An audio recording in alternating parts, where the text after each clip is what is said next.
Hey, Topping Airlines Math Industry, and we are going to take a look at the faulty quadratics, the factor method. Why do we call it faulty quadratics, and how does this factor method even work? Let's see what happens. Ooh, a problem. So there's an algebraic expression right here.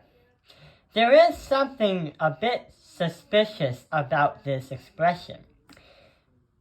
If you ever notice, this so-called expression kind of looks something like a quadratic, when we say ax squared plus bx plus c.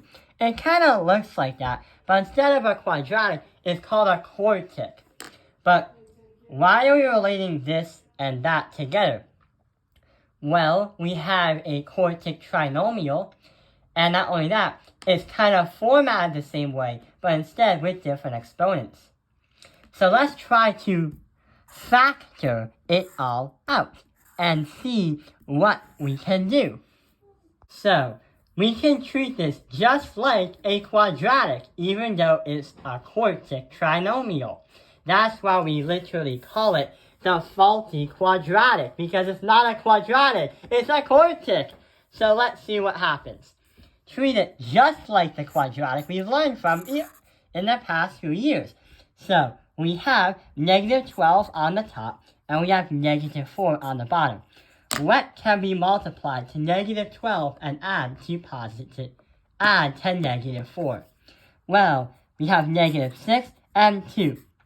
When you do that, it makes both conditions true, or both statements true. Meaning, we could say x minus 6, and we could say x minus 2. But we are not done yet, because didn't we say that this was a quartic? Yeah.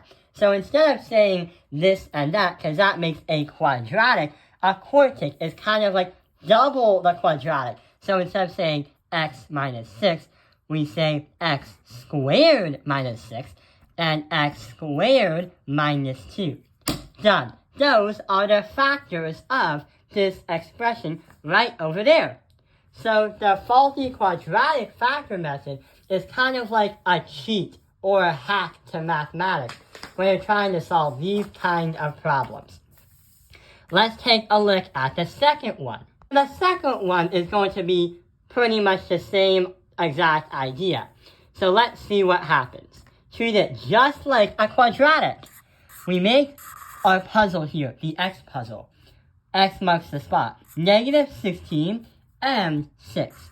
What two numbers can multiply to negative 16 and add up to positive 6? We have 8 and negative 2, which creates true statements. So now let's start factoring. We have x plus 8, but also x minus 2. But we have x to the 6th power. What can we do? Well, x to the 6th power. Instead of using 2's, which are quartics, a 6th-degree polynomial could be x to the cube. So x to the cube or x to the 3rd power. But wait, even though we factored it out, we still can factor it even more. Yeah! So we have x, x, x. We have x, x, x. We have 8, 8, 8, but instead it's 2, 2, 2. But also, we can't really do something to the right one because you can't really cube the negative 2.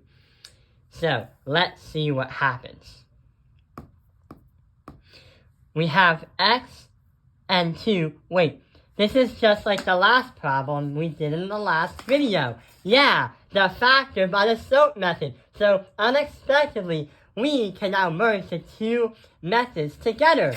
We are using the SOAP method and using the faulty quadratic method to simplify and definitely factor this out.